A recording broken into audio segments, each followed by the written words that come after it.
Music and dance culture is part of life for the Gurung indigenous community of Nepal. There are more than 370 million native people around the world who are left out of decisions that affect their lives and also face extreme violation of their human rights. Many are caught up in conflicts and land disputes that threaten their way of life.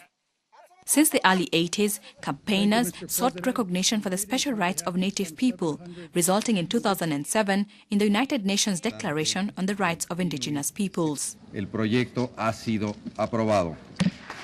In Geneva, it was applauded by the Human Rights Council.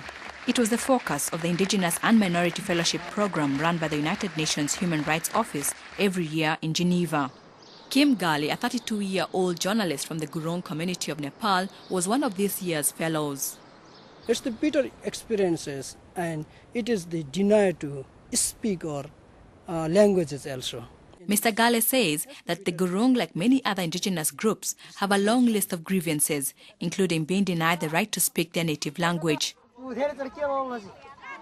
The Gurung, who traditionally work as honey gatherers, account for 2.8% of Nepal's population of 25 million people.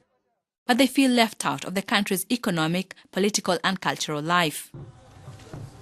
The adoption by the United Nations General Assembly in September 2007 of the Declaration on the Rights of Indigenous Peoples was a landmark moment in the history of the rights of indigenous people.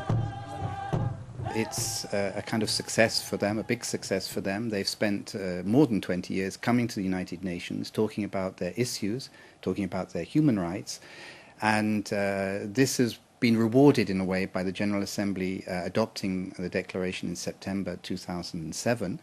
It's important because it identifies for the international community all of the rights that indigenous peoples need recognized.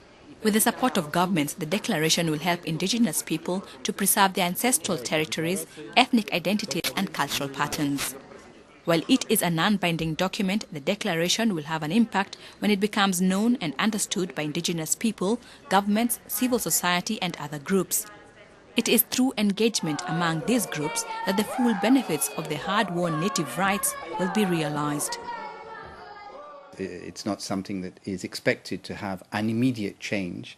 It's a document which needs to be worked and promoted. The office, of course, is very active in promoting knowledge about the declaration, disseminating it widely, having it translated into all of the official languages. It takes time, but it will support us.